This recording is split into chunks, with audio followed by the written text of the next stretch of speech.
Head Marala पर मौजूद है, जिसको कहते हैं जग्गू हेड।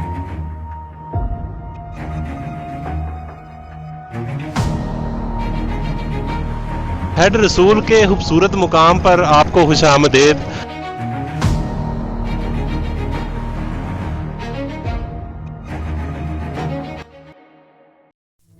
जग्गू हेड पर वो लम्हे, वो हंसी, वो कहे रूह को ताज़ा कर गए। लेकिन मेरा सफ़र ख़त्म नहीं हुआ था, ये सिर्फ एक वक्फा था। असल कहानी आगे मेरा इंतज़ार कर रही थी। मैं दोबारा चला एक ऐसे मुकाम की तरफ जिसे पानी का तकसीमी दरवाज़ा कहा जाता है, जहाँ से नहरें निकलती हैं और पानी को उसके मुकद्दर तक पहुँचाया जाता है। यह है हेड रसूल बिराज।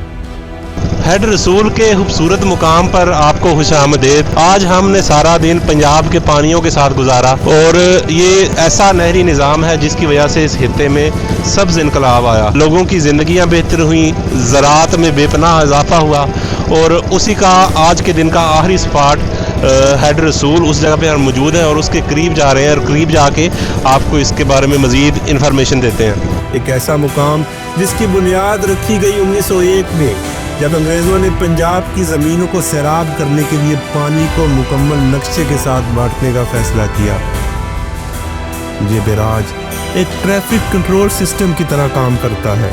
बस यहाँ गाड़ियाँ नहीं, पानी की मौजें चलती हैं और हर मौज को बताया जाता है कि तुमने कहाँ जाना है और किस खेत को ज़िंदगी देनी है। ये बिराज अगर ना हो तो पंजाब की आधी ज़मीन बंजर हो जाए और किसान फिर से आसमान की तरफ देखने पर मजबूर हो जाए। जब मैं वहाँ पहुँचा तो सबसे पहले जो चीज़ सामने आई वो था हद्दे नज़र तक फैला हुआ पानी। लेकिन ये आम पानी नहीं था, ये वो बहाव था जो मनसूबाबंदी, इंजीनियरिंग और कुदरत के इश्तराक से बह रहा था। सामने लोहे के बड़े बड़े गेट खड़े थे, मजबूत, पुराने, लेकिन अब भी जिंदा। उनके नीचे से गुजरता पानी जैसे कोई राज लिए शोर मचाता गुजर रहा हो। पानी का शोर इतना ताकतवर था कि लगता था जैसे ज़मीन के अंदर से कोई आवाज़ उभर रही हो, एक मुसलसल गरज जिसमें माजी की थकन, हाल की तरतीब और मुस्तकबिल की उम्मीद सब सुनी जा सकती थी। मैंने एक कश्ती किराए पर ली और पानी के धारे पर बहने लगा। कश्ती आहिस्ता आहिस्ता बिराज की तरफ बढ़ रही थी। सामने वो बड़े बड़े स्टील के गेट जिनके नीचे से पानी की ज़ोरदार मौजें गुजर रही थी। दाएं तरफ किनाल का आगाज़, बाएं तरफ दरिया का बहाव और बीच में तारीख और फितरत के दरमियान तैरता हुआ हवा के झोंके, पानी की हल्की चींटें और इर्द गिर्द का सुकून। ऐसा लगा जैसे वक्त थम गया हो। ये वो लम्हा सिर्फ सफ़र का हिस्सा नहीं था बल्कि एक रूहानी तजुर्बा था।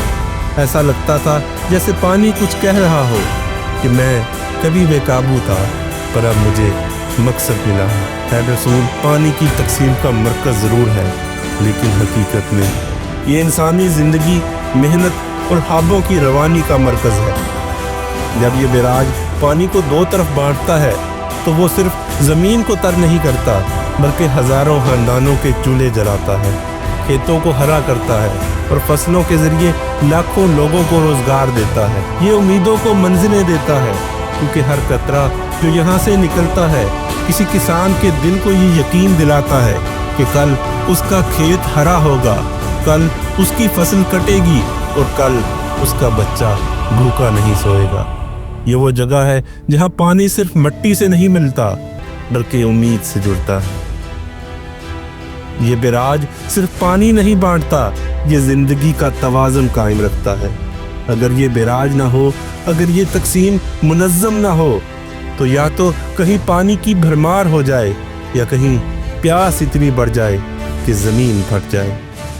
हेड रसूल कुदरत और इंसान के दरमियान एक खामोश मुआहिदा है, जहाँ दोनों मिलकर ज़िंदगी को रवा रखते हैं। ये वो जगह है जहाँ लोहा, पानी और साइंस मिलकर किसान की खुशी, मुल्क की मईशत और इंसानियत की बका के मुहाफिज बन जाते हैं।